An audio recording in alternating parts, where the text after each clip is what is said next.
Good evening and thanks for joining us tonight for KREM 2 News 10 at 10, where we give you more news in less time. I'm Cody Proctor. Let's get started tonight by first taking a look at the forecast. Winter weather advisories in effect tonight as crews across the inland northwest gear up for several inches of snow moving in tomorrow morning. Meteorologist Michelle Boss has been busy tracking the latest weather pattern all night long, and she gives us the very latest on what to expect as we head into this weekend. Hey there, Michelle. Hey, and not even just this weekend, but kind of looking ahead to the upcoming weekend next weekend. We are going to be tracking day and night because the weather pattern is turning more active. We've had a relatively mild winter. We're about 9 inches below average for snowfall, but we're going to really turn things around starting this weekend and then especially into next weekend.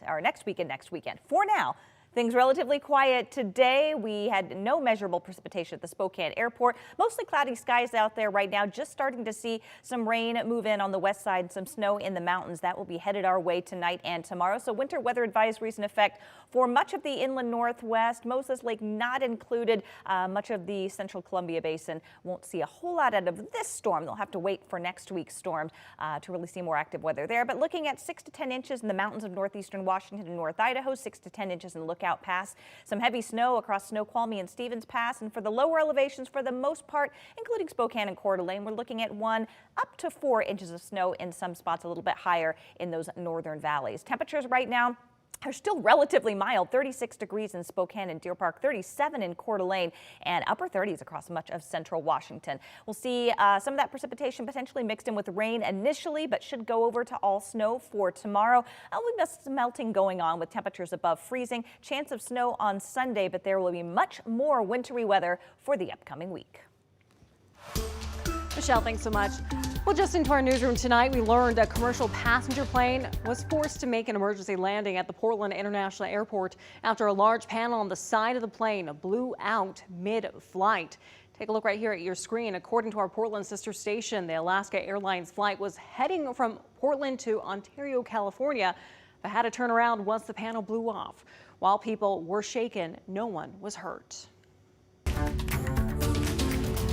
New at 10 tonight, we're continuing to learn more about a monk who went missing back in November. And this week, the Pend Oreille County Sheriff's Office says the body of a man wearing clothing matching the monk's description was found in a pond at the Servasti Abbey near Newport. According to a senior nun that KREM 2 spoke to tonight at the Abbey, 64-year-old Geshe Dano Namgals started teaching at the Abbey back in 2008 and became a permanent resident about a year and a half ago. That senior nun also told us he was a man who was fun, funny, and an amazing scholar. Tremendous example of, just a perfect example really of a Buddhist monastic in terms of great compassion, extraordinary kindness, a certain lightness of energy and spirit, and a brilliant scholar. More information will be released when the autopsy report is released by the coroner. Also new tonight, she helped people navigate life after prison. Now a co-founder of a local nonprofit's in jail accused of drug trafficking. KREM 2's Kyle Simchuk shows us how the organization is reacting to the news tonight. A pound of meth, 1,000 fentanyl pills, and a sawed-off shotgun. This is what Kootenai County deputies say they found in the car 32-year-old Amber Letchworth was driving. Law enforcement pulled her and her husband over in Post Falls January 2nd. Both now face felony charges. After receiving a viewer tip, we dug into Letchworth's past and discovered she's a former Gonzaga law student and the co-founder of Revive Center for Returning Citizens. We're absolutely saddened by what's happened, and we know it's going to be a challenge for her and for our system. And so how do we as an organization understand that? Curtis Robinson is the executive director of Revive. The organization connects previously incarcerated people to housing, employment, and counseling. Curtis says they've helped a lot of people move past criminal convictions. Oh, thousands. The organization was born several years ago. She was very dedicated, very driven, very heavily engaged, and then over time that changed. Curtis wouldn't go into details, but says Revive parted ways with Letchworth in October 2022. It is our responsibility organizationally and humanely to make sure that if there are some things that are some of those red and yellow flag indicators that we address it. And so we absolutely did that with Amber. and made sure that there were copious amounts of invitations to go ahead and shift trajectories. In her biography from 2020, Letchworth says she's impacted by generational poverty and comes from a family battling mental health and drug abuse.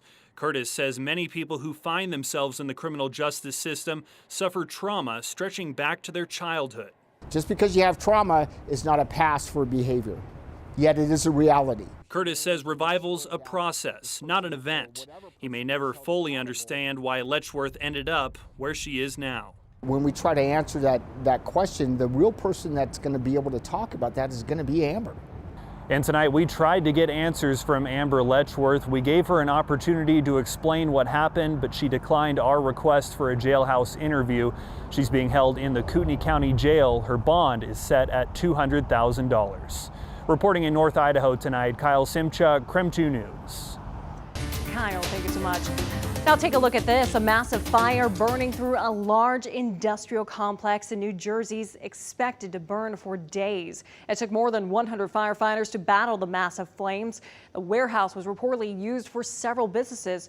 So far, no injuries reported inside of the building. That fire broke out early this morning at the Elizabeth Industrial Park.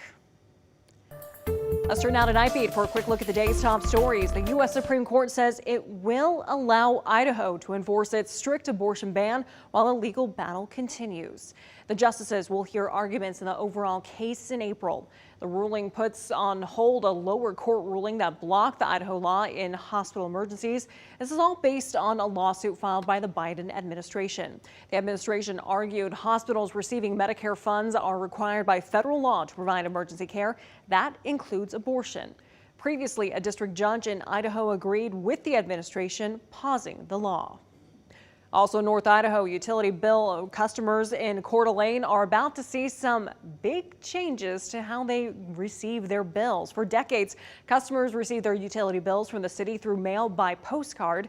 According to our news partners at the Coeur d'Alene Press, the city council approved a 3-year agreement with a billing company.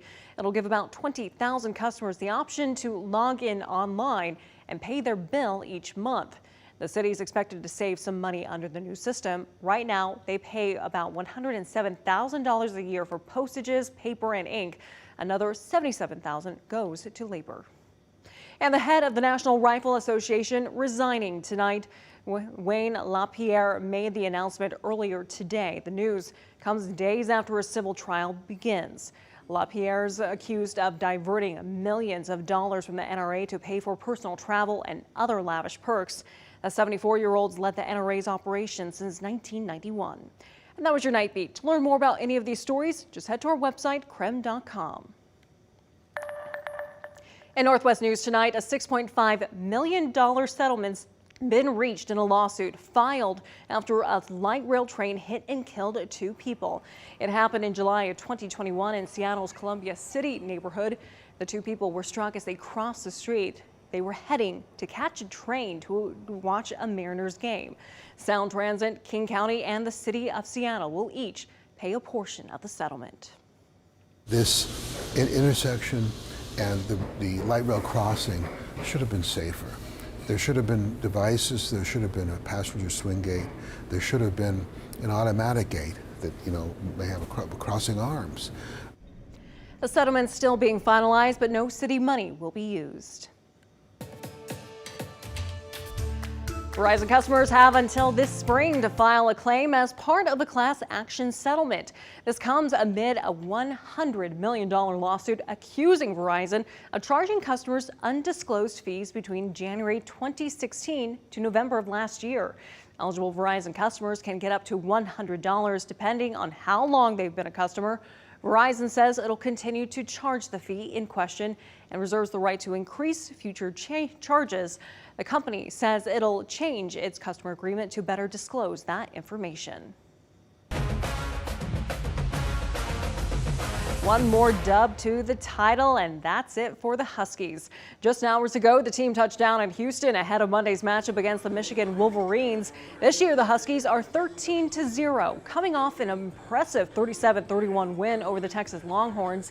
The game kicks off Monday afternoon at 4:30. And that's your KREM 2 News 10 at 10, where you get more news in less